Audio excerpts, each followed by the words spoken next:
अवधूत चिंतन श्री गुरुदेव दत्त. श्री स्वामी समर्थ. तुम्हा सगळ्यांचं आपल्या चॅनलमध्ये खूप खूप मनापासून स्वागत. आता 20 मार्च 2026 ला श्री स्वामी समर्थ महाराजांचा प्रगट दिन आलेला आहे.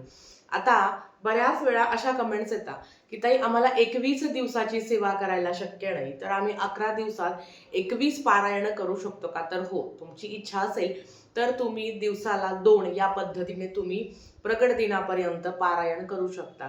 कधी कधी असं होतं आपल्या आयुष्यामध्ये खूप जास्त दुःख असतात, संकट असतं आणि मन अजिबात लागत नाही कुठलीच सेवा करायला.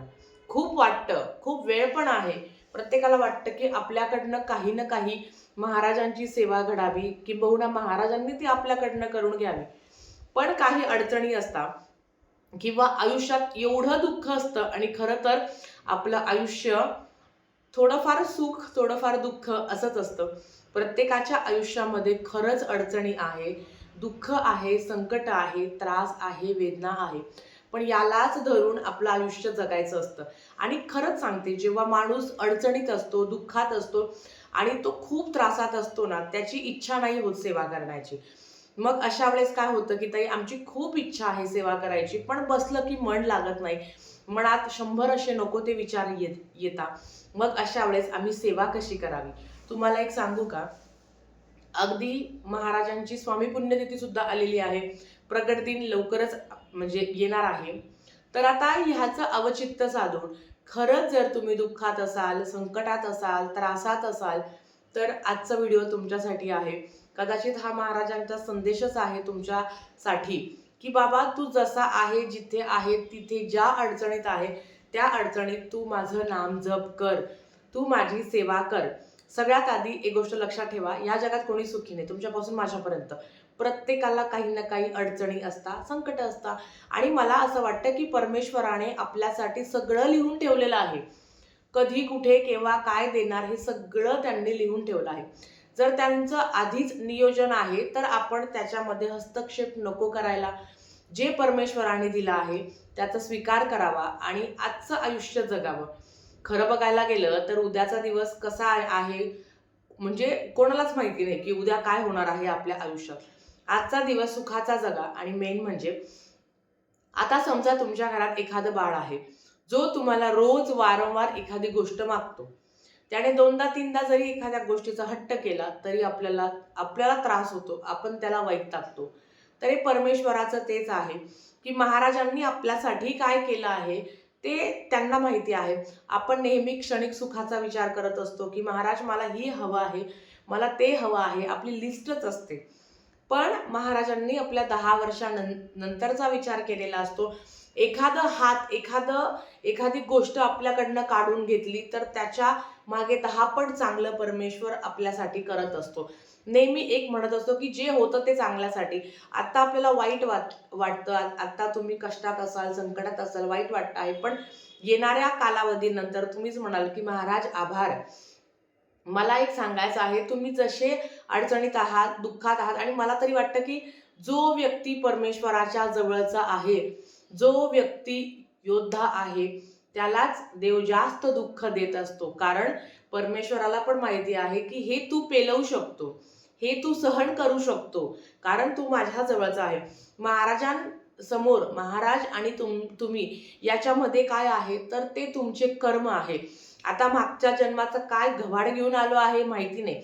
ह्या जन्मात नामस्मरण, नामजप अखंड आपलं चालू असतं, पण मागच्या जन्माचं पण अर्थात आपण संक्षिप्त श्रीमद भागवत ग्रंथामध्ये तेच सांगितलं आहे की तुम्ही जेव्हा जन्माला आलात तेव्हा तुम्ही काही ना काही घेऊन आले आहात.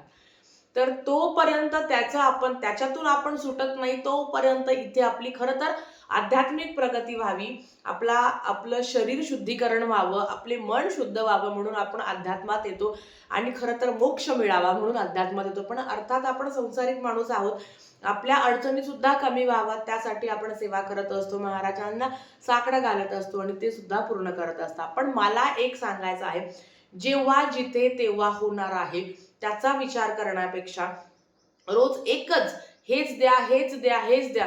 सकाळी उठलं, मुजरा केला की हेच द्या, नंतर महाराज दिसले की हेच द्या, परत रात्री झोपायची वेळ आली की हेच द्या, स्वप्नात महाराज दिसले का हेच द्या, हेच द्या, हेच द्या. तुम्हाला सांगा, त्यांना माहिती आहे. आणि खरं तर स्वामी सेवेमध्ये हेच आहे. आपण कितीही नवस केले, कितीही पारायण केले तरी महाराजांवर असर होत नाही. कारण त्यांना जे तुम्हाला द्यायचं आहे तेच ते देणार. मला असंच पाहिजे असं कधीच मिळणार नाही. माझ्यासाठी जे योग्य आहे ते महाराज देणारच. म्हणून सांगते की त्यांच्यावर सोपून द्या. कधी काय कुठे द्यायचं असतं ते सगळं महाराज ठरवता. आपण फक्त निमित्त मात्र असतो. काही काही लोकांना, आता बघा, आम्ही आहे स्वामी भक्त मिरवू नये लोकात, बरोबर? स्वामी चरित्र सारामृतामध्ये ती एक ओळ आहे. आता त्याचा अर्थ काय आहे ना ते तुम्हाला सांगते. आम्ही आहे स्वामी भक्त मिरू नये लोकांचा शब्दशः अर्थ काय होतं की आम्ही स्वामींचे भक्त आहे, जगात गाजावाजा करू नका. याचा अर्थ काय आहे? काही काही लोकांना स्वामी सेवेचा प्रचंड अहंकार आहे. इतके वर्ष झालो आम्ही स्वामी सेवा करतो, तितके वर्ष झालो आम्ही स्वामी सेवा करतो. तुम्ही कोणीच नाही. कोणाकडनं किती सेवा करून घ्यायची सगळं महाराज ठरवता. म्हणून अहंकार असतो सेवेचा. अरे मी एवढे पारायण केले, अगं मी इथे जाऊन आली, अगं मी ते केलं. तर हा अहंकार आहे. तर स्वामी सेवेचा कधीच अहंकार नसावा. महाराजांसमोर नेहमी झुकून नतमस्तक, तेच मोठे आहे. आणि खरं तर परमेश्वरासमोर नेहमी झुकून राहायचं असतं. आता स्वामी सेवेचा अहंकार स्वामी सेवेचा अहंकार जर तुम्ही करत असाल तर नक्कीच तुमची सेवा कधीच महाराजांपर्यंत जाणार नाही. तू किती वर्ष झाले स्वामी सेवा करतो याच्यात महाराजांना काडीचा गंध नाही. तू माझी सेवा किती कृतज्ञतेने करतो, किती श्रद्धा आहे, किती विश्वास आहे, त्याच्याच बरोबर तू किती चांगले कर्म करतो. कारण महाराज म्हणायचे तुझ्या कर्मात तुझा देव आहे. मी तुमच्या समोर चांगलं दाखवते, मी अशी आहे, पण मी कशी आहे, माझे कर्म कसे आहे हे सगळं महाराज साक्षीला आहे. करता करविता माझ्या प्रत्येक श्वासावर किंबहुना प्रत्येकाच्या प्रत्येक श्वासावर, प्रत्येक कर्मावर, प्रत्येक हालचालीवर महाराजांचं लक्ष असतं. जे तुमच्या मनात काय चालू आहे हे सगळं महाराजांना माहिती आहे. म्हणून स्वामी सेवेचा अहंकार थोडासा कमी करा. आणि तो नसावाच. कारण तुमच्याकडनं काय करून घ्यायचं हे सगळं महाराजांनी विधिलिखित त्यांनी ठरवून ठेवलेलं आहे की कोणाकडनं काय करायचं, कोणाकडनं काय नाही करायचं. म्हणून तो एक अहंकार आहे, तो कमी करावा. आपण सगळे सारखे आहोत, आपण सगळे महाराजांचे लेकरं आहोत. त्यांच्या समोर झुकायचं, बाकी कोणापुढे झुकायची गरज पडत नाही. त्यांच्या समोर दंडवत घालायचं, बाकी कोणापुढे दंडवत घालायची गरज तुम्हाला पडणार नाही. दुसरं, कितीही अडचणीत आहात, कितीही दुःखात आहात, कितीही संकटात आहात, नामस्मरण नामस्मरण नामस्मरण. बघा, ग्रंथ वाचायला वेळ नाही किंवा मनच लागत नाही ताई, मला काहीच करू वाटत नाही, ह्या प्रकट दिनापर्यंत फक्त नामजप. श्री स्वामी समर्थ जय जय स्वामी समर्थ, श्री स्वामी समर्थ जय जय स्वामी समर्थ, किंवा श्री स्वामी समर्थ, श्री स्वामी समर्थ. त्यांच्या नावाची गोडी लागून घ्या. त्यांच्या नावात आपलं मन रमवा. जेव्हा महाराजांच्या नावाची गोडी लागते तेव्हा महाराजांना खरी आपली गोडी लागत असते. आणि महाराजांना आपली गोडी लागणं म्हणजे आपलं किती परमभाग्य आहे याची तुलना जगाच्या पाठीवर कशातच नाही. फक्त या प्रगट दिनापर्यंत जिथे आहात, जसे आहात, कुठलीच माळ नाही, कुठलंच नियम नाही, कुठलंच बंधन नाही, अगदी कुठलंच नाही. मासिक धर्मातही श्री स्वामी समर्थ जय जय स्वामी समर्थ. तुम्ही फक्त मी सांगते म्हणून, आता तुम्ही दुःखात आहात, कोणीतरी तुम्हाला फसवलं आहे, कोणीतरी तुम्हाला अडकवलं आहे, कोणीतरी तुम्हाला त्रास देतं, कोणीतरी तुमचा फायदा करून घेतं, सगळं मान्य आहे. पण परमेश्वराला आभार माना की कोणीतरी माझा वापर करतो त्याच्या चांगल्यासाठी.